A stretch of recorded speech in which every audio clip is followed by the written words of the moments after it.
Okay, good morning, everybody, and welcome to this ever so slightly delayed session around CV top tips. And this has been brought to you by the Back to Work service within North Tyneside Council.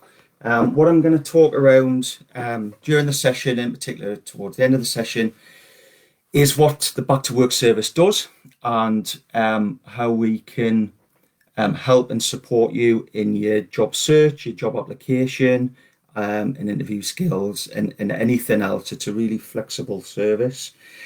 If you looked in and having a look at this session today, all I'd ask is if you've got any questions around CVs, please add them to the comments on the right-hand side of the page. And at the end of the presentation, I'll have a look at those, and I'd really value your comments and your questions.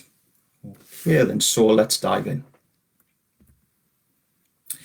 So in terms of CV top tips, what we're going to cover, just generally an introduction around CVs, but then we're going to look at the different types of CV and when to use them. We're also going to look at formatting your CV and how important doing that little bit of work is. We're also going to look at tailoring your CV, and that's becoming more prevalent at the moment. It's hugely important to tailor your CV, and we'll explain why. We're also going to cover closing the gap. So what we mean by closing the gap is if you've got any gaps where you haven't been working for any reason, how can you professionally explain them as part of the application process? And the main theme of the whole presentation is top tips. So hopefully we'll be giving those all the way through the session. So next thing is I'm going to play a video which covers the main detail of the presentation. Hello, my name is Alan, and I'm the Back to Work team from North Tyneside Council, and I'm here today briefly talking about CVs.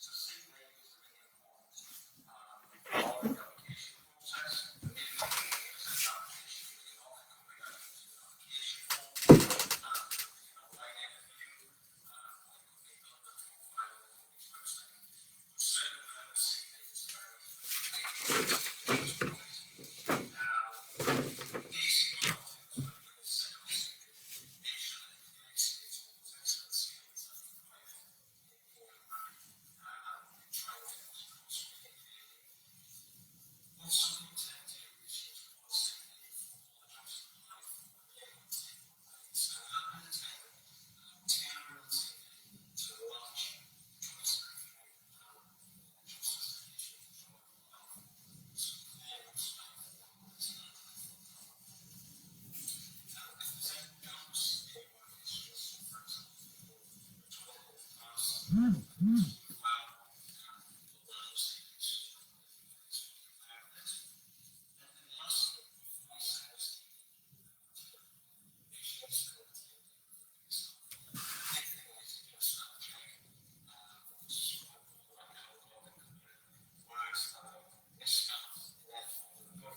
certainly within the CV is very important.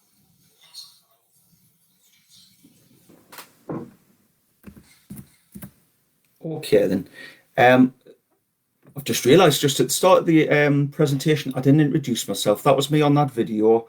My name's Alan Fairbairn. Like I said, I'm part of the Back to Work team. I hope I didn't put anybody off for breakfast by that video. But that covers the main part of what we're going to cover in this morning's session.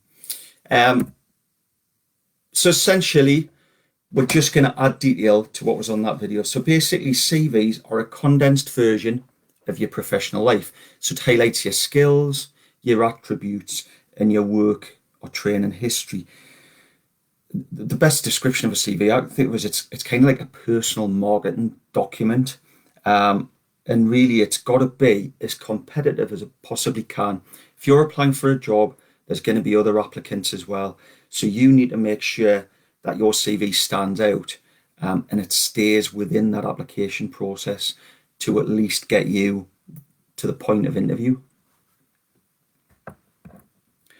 It's the first thing that an employer sees, so it's important to make sure that your CV stands out from everyone else. So we're going to look at things to certainly make sure that it stays within that competition. On average, an employer recruiter will spend around 5 to 7 seconds reviewing a CV. So that, time is essential. And what maybe to cover in the next couple of slides is how important your personal profile and your key skills are, because that is going to be one of the first paragraphs that an employer is going to look at. Okay then, so there are different types of CVs. The main ones are chronological, functional, and skills based. So chronological is probably the most traditional type of CV. If you've got a CV at the moment, it's very likely that it is done in a chronological way, and that is the most traditional version of CV. So basically, it's best if your work history matches what you're looking for. Basically, what you're doing with a chronological CV, it's the traditional one whereby it'll have your work experiences and skills in reverse chronological order. So the big thing with that is you've got your most recent job at the top of your application and kind of work backwards on that. I have seen some applications that I've been asked to review over recent months where people have used, they've put the work experience in different dates and at different positions, but it's hugely important that you put your most recent first and use reverse chronological order. The second type is a functional CV. This could be where you're actually wanting to highlight your skills for a career change. So chronological works best if you're applying for a job which has got a similar skill set to the ones that you have through your work experiences. So that's why it's a very traditional way of doing it. Functional is if you knowingly want to change sector. That's a big thing for a lot of people to do, but it's really common at the moment because of the situation we're in, because of lockdown and COVID. And an example of that would be, at the moment, if you work in a bar or a restaurant, obviously at the moment you could be in lockdown or opportunities could be very limited. So I was in a presentation last week, and what they were saying was a lot of skills that you would need working behind a bar are very transferable to, for example, being a dispenser and a chemist. Now that might sound quite wide, but actually when you think about it, there are very similar skill sets. So you're speaking to members of the public, you're building those positive relationships, you're working on instructions, and you're building recipes, if you like. I suppose the only thing is the end product's slightly different in terms of being a dispenser and a chemist and setting up a cocktail, but a lot of those key skills are the same. So what people were saying was you might be able to put that in a functional CV, because then working in somewhere like a dispenser as a chemist, it's a lot more of a stable background, and it could be with really good opportunities as well. The third one on there is a skills-based CV. That could be useful if you've got gaps in your employment, because if you do a chronological CV, it's going to blatantly highlight any, if you've had a couple of years out of work, it's clearly going to highlight that. So by doing a skills base, it's concentrating on all the skills that you've acquired without specifying dates. I'm going to mention this for the first time now. If you're thinking of drafting a CV or you want a CV review, the big thing I would say is, we'll do the details at the end, but please forward them to the Back to Work team at North Tyneside Council. We'll critically and positively review them to make sure they're as competitive as they can be before you send them to an employer. So just briefly on this bit, chronological, just summarising there. Good if you've worked in the same industry, shows career progression, and it's the most widely used format. It's the traditional CV. But but it does highlight gaps in your employment. And if you're changing career, it's maybe not the best format to show your transferable skills. So you then need to make a choice. Do I use a chronological or do I go functional? And that emphasizes what you've got to offer as opposed to career progression. It highlights transferable skills, and it's best used if you've frequently changed roles. At the moment, some employers aren't used to that type of format, but it is becoming much more common because of the circumstances around COVID and lockdown. And then you've got skills-based. Great if you've got no or limited work history. It can be fully tailored to the skills required for the role, and you can give, you've got a lot more flexibility in there, so you can give tangible examples. The big risk with that is it might fail to get the attention in terms of the profile. So it could be that your application or your CV's lost at kind of sift stage with an employer. So this bit, the part of a CV, is going to be the main part of what I'm going to cover today. So we're just going to take this line by line. So first of all, we're going to look at contact details. So the first lines on your CV, it should be your name and your contact details, and the title of the document should be your name. What I have seen in some CV reviews, and I have checked this online, some people start the CV, the title is CV or curriculum vitae. It doesn't have to be that. Your name is sufficient as the title of the document. Kind of the employer knows that it's a CV. If you're putting CV in large letters at the top of a document, all you're doing there is kind of wasting a little bit of really valued space. Other things that are really essential are your email and phone number. They've got to be on that document because obviously they're going to be a point of contact for any recruiter. You may consider as well including a link to your LinkedIn profile. I would only say that is relevant if you're confident that it's up to date. Otherwise, I would, consider getting it up to date first. If that is the case, please have a look on the NT website that you're on, because there was a presentation done by my colleague Rachel yesterday around building your social media profile. So please have a look at that, because that would be a great start for you to build your LinkedIn profile. A question I get asked now and again, and it's something I have seen on CV reviews again, is putting your date of birth on your CV. Now, that is something traditionally I think everybody used to do, but just so you're aware, that isn't required anymore. And the thought process behind that is your age doesn't affect your ability to do the job. And it's actually illegal for employers to ask about age under the Equality Act 2010. Similarly, you don't now need to put marital status on, because again, that has got no significant relevance to the job you're applying for. The next bit is your personal profile and key skills. So those two bits, I would say, have come into the CVs possibly the last sort of 10 to 15 years. And that is the paragraph after your contact details, where it's explaining very briefly to the employer why you are a really good candidate or the best candidate for that job. It's becoming ever more important, and it gives employers an overview of who you are and what you're all about. The big thing is, I'm seeing that a lot where it's got a lot of skills in, but I think sometimes what people are failing to do is to tailor those key skills to the job that they're applying for.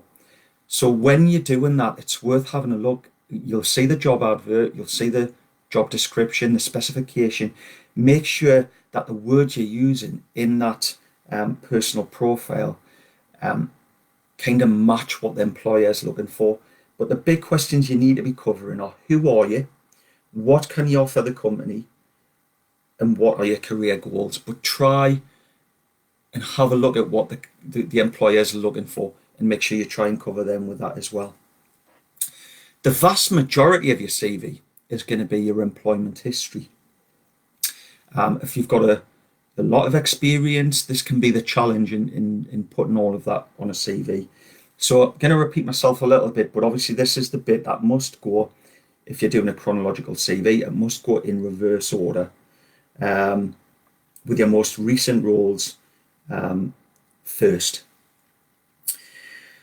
Now, something that comes up a lot is the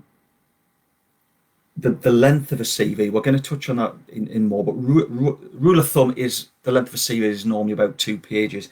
But sometimes the decision you've got to make is, how do you make it 2 pages, or do you make it a little bit longer because you've got some key skills that you want to get across? I think a key challenge can be, if you've been working for 25 years, for example, or 25 years plus, and you've got really good relevant skills, how do you get those across? Generally, if you look online, what it says is any jobs over 10 years ago, you can reduce the detail on your CV of those jobs and keep the detail in of your most recent positions. The big thing with that is, and this is a hugely important point, if you're reducing the detail, always make sure all that good data you have got, you save somewhere in Word. Don't get rid of it completely, because sometimes a job might come up where your skill set ideally matches from a job that you were doing in 2006. So make sure you can pull that out, because you might want to make the choice of tailoring your CV in that particular situation and highlighting those key skills from 2006 that match that position. We're going to touch again on the length of CV on the next screen. In terms of education history, very similar to employment history, that should go reverse chronological order. So your most recent qualification first. A good question to ask when you're drafting your CV or when you're reviewing your CV is, because this is a good opportunity to do this, can you adequately source the certification should you be asked for it at interview or job offer stage? What you don't want to do is get an interview and the interview's next week and it's, can you bring your certification along, and you can't find it. So it's a good question to ask. Can you find your HND certificate? Can you find your degree certificate now when you're not in a particular rush, as opposed to when you get to interview? And then lastly, you've got on there additional information. The main bit of additional information is going to be your hobbies and interests. Now, some people, I think, sometimes I think people fall into the trap is that's kind of just an addition at the end of your CV. But being a recruiter in a previous position, I think it's hugely important that, because it's an opportunity for you to get a feel for the character of the person that's applying for the job. So make sure that you use that opportunity to highlight, you as a person. What you sometimes see on hobbies and interests is things like, I enjoy reading and spending time with your family. I would say that's completely admirable, but being critical as a recruiter, you could argue, isn't that just sort of everyday life? Isn't that just what kind of everybody does? So if that is what you spend your time doing, you need to maybe break that down a little bit. So that could be, I enjoy reading sport biographies, and a great deal of my time on a weekend is used up taking my son and daughter to football coaching. So again, that is something that could be highlighting a big part of your life, and it could be something which is a discussion point at interview. I'm now going to state something which is kind of the obvious, but it's really worthwhile highlighting, is don't put anything in those hobbies and interests bit that you're not comfortable talking about at interview. You hear some horror stories of things like somebody has put on a CV that they're a really keen golfer and they don't know anything about golf.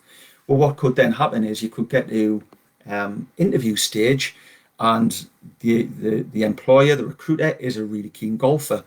And when they start talking about golf courses in North Tyneside and Northumberland and what par the holes are, unless you're a confident golfer, that can be a really difficult discussion. And you might have done well at the interview up to that point.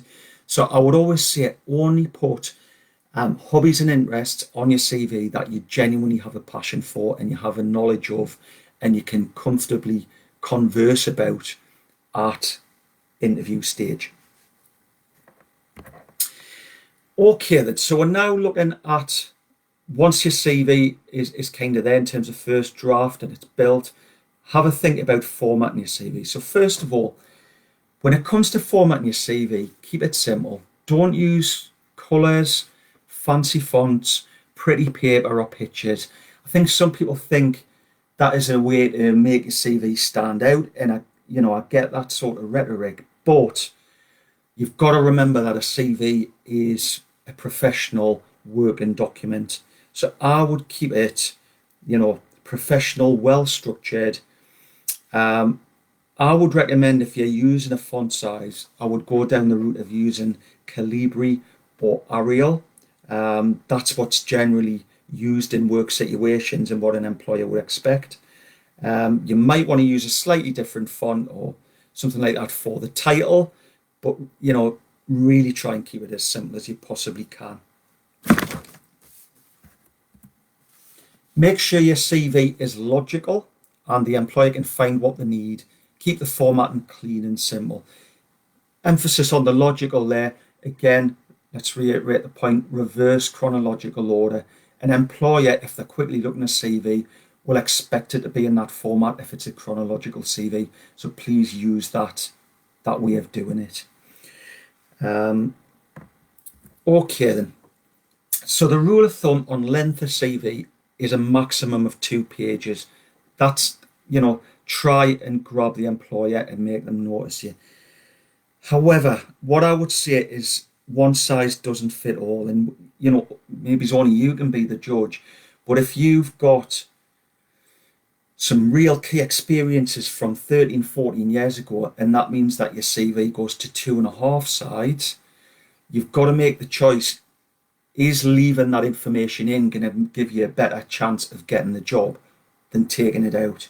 And that's a real difficult decision. But again, we could be here as part of the Back to Work team to give guidance on that. Certainly what I would say is use the 2 pages rule as an aim and try and get it as close to that as you can. Certainly if you've got a CV and it's 5 sides, it's far too long, and you are going to have to go through that process of reducing it. In terms of font size, try and keep the font the same. It's really distracting if you've got different fonts and they're all over the place. I think, again, some people fall into that trap if they've pulled information from different documents. So once you think your CV's in maybe at first draft stage, make sure you highlight the entire document and put it in the same font. Because again, you could have some great content in there. It could be a well-structured CV, but a recruiter might sort of not progress the application at SIFT stage because you've overseen the fact that the fonts are different and the typeface is different as well. What I would say is, in terms of size of font, in terms of the wording, I would look at somewhere between 10 and 12, headings around 14 to 18. And this bit I can't emphasize enough. Proofreading is paramount. Don't undo all your hard work at the final hurdle. I would probably put this in red if I could, because it's so hugely important. I do see this when we're doing our CV review. Some lovely CVs, some very well written, and there might be one typo in it, or one mistake in that document. Now, it's great that we're there, because what we can do is professionally change that or highlight it. What's an employer going to do in that situation? They might look at that and think, there's a mistake on there. How good is your attention to detail? So it's hugely important when you've put that work in to review it, and keep reviewing it all the time as you're updating it as well. Obviously, a spell check on Microsoft Word is hugely useful, and it is the first thing that you should probably do, is to use a spell check. But please don't fall into the trap of just using a spell check, because what a spell checker doesn't do is, if you put an incorrect word in, it's not going to highlight that. And an example would be, if you had a line in your CV and it was something like, I communicate using various media channel. That doesn't make sense. What you might be trying to get across is, I communicate using various media channels. You making that mistake of putting channel in there means it will not be, picked up by the word checker on Microsoft Word. So make sure that you read it line by line, because it's so easy to make those slight mistakes. I personally find when you put so much time into writing something, you get to that point where you can't see the wood for the trees. So sometimes it's better asking somebody in your family or somebody you trust with a keen eye for detail to read your CV, because they might spot things that you don't. And again, reiterating the point, that's a key thing that the Back to Work team can really help with. If anybody wants a CV review, please get in contact with the Back to Work service, and we'll have a look at your CV and I like to use the words, really professionally critical of it. And that's in a real positive way, because it's much better that we find any areas for improvement.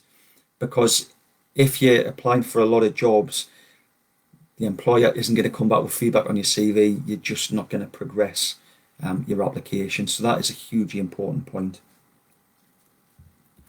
Okay, then, so tailoring your CV. This is something that's hugely important. Again, unfortunately, it's something people need to do. So once you've found the role you'd like to apply for, prove that you're the best candidate for the job by tailoring your CV to match the job. Examples from your experience that match the skills and experience listed in the job advert. I would say it's not only just the job advert. The big thing that you need to do is to download and save the job description and the job specification. And what you need to make sure that you're doing is you're adequately covering a lot of the key points in the JD and the job specification in your CV. Include any keywords that appear in the job advert, the job description, the job specification. This will ensure that you have a better chance of getting through any digital screening software. So you'll see words in the job spec and the job advert, and it could be have a look on the company's website as well. And if you put those keywords on your application, it means that they'll be flagged in terms of the digital screening software, and that might keep you in the recruitment process. It might keep you in the sift. So that's hugely important to do. Make sure all gaps are accounted for and explained. I'm going to touch on that in the next couple of slides.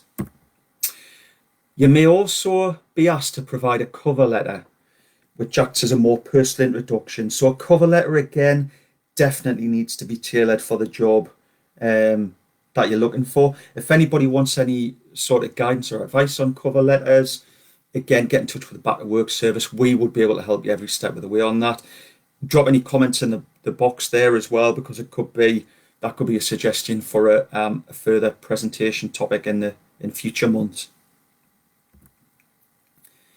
And try and go that extra mile as well by discussing why you want to work for the company. Always go on the company's website as well and try and get as much information and link your application to that organisation. Okay, so in terms of closing the gap, so any unexplained gaps in your CV, from a recruiter's point of view, if they can see there's 3 years on there which aren't accounted for, they're probably not going to pick up the phone and ask what that gap is. They're probably just going to lose you, unfortunately, at SIFT stage.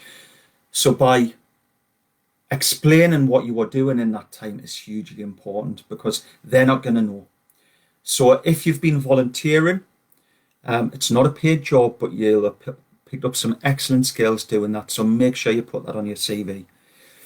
If you've been traveling, think of all those excellent skills you've been picking up along the way. So it may be now you can converse in various different languages. It might be, if you've been traveling for a long time, that you've picked up bits and pieces of work whilst you've been traveling, and those could be some really key and transferable skills. Another one could be if you've been raising a family. That requires a real skill set to do that. So if you've done that, make sure that you get that across on your CV. And similarly, if you've been caring for a family member, that's perfectly acceptable that you haven't been actively looking for work for a period of time. So make sure you explain that fully on your CV. And again, if you've been unemployed, explain what you've been doing to seek work. Okay, then, so we're at the end of the presentation now. So I'm just going to briefly check just to see if there's any questions come through there. Okay, all right, right. So we've got a couple. So the first one I've got there is from Emily. So thanks for that question, Emily. Should I include references on my CV? That's a good question, actually. Something maybe should have covered. So in terms of references, I know traditionally people would put the references on the very bottom of their CV. But the way how sort of that's deemed now is references aren't normally required until way after the interview stage. It'll be a job offer stage where people will be looking for references.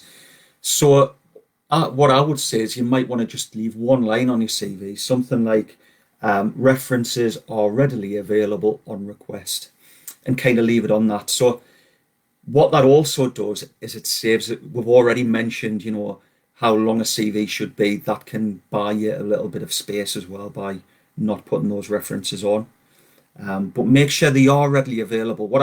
Just while we're on that point, make sure you contact referees just to, double check that they are willing to give you a reference, so that the application process isn't held up at a key stage later on. So you could be asking that question at that point.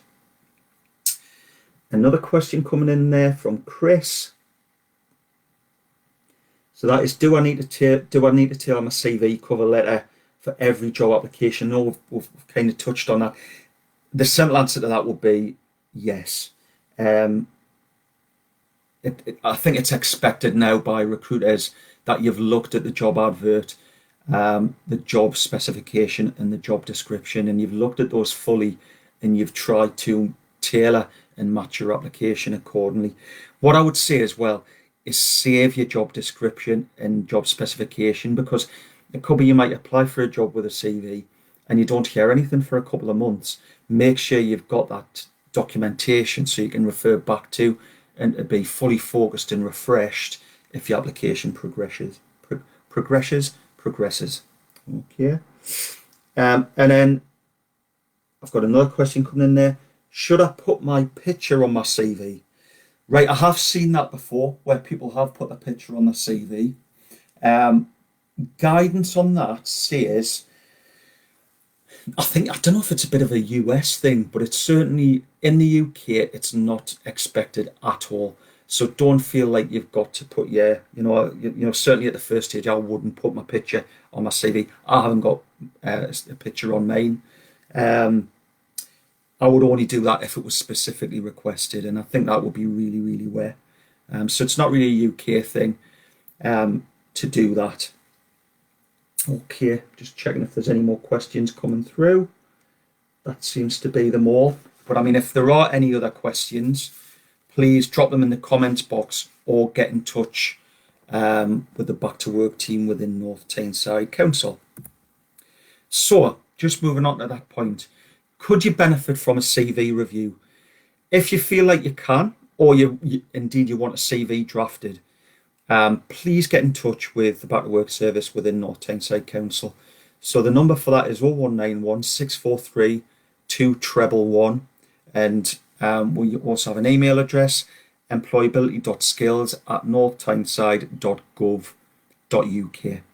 Okay, we're specifically talking about CVs, but we're a real, what we offer is much more flexible than that. At every step of the way, we'll do a job search for you, CV review, we'll help you at interview stage. I know a lot of people at the moment haven't had an interview for a long time, and due to the current circumstances, find themselves where they are applying for jobs and they do have interviews. If you're wanting to sharpen your interview skills up, we can help you with that. And also, even if you get offered the job, we can even offer support at that point and beyond. So it's really worthwhile getting in touch with us and pick up on as much or as little support as you require. So who are the Back to Work team? So there's a team of 4 of us, where you've been in position since the 29th of June this year. So the team consists of Aaron, Rachel, Jill, and myself, Alan. I'm the one that looks like they've got an incredibly flat head on that picture. All right, so we are the team, and please get in touch if there's anything, any guidance you need around CVs or anything else in the job application process. So thank you very much for your time, and thanks for watching and listening to this presentation. Please get in touch if we can help in any way. Thank you.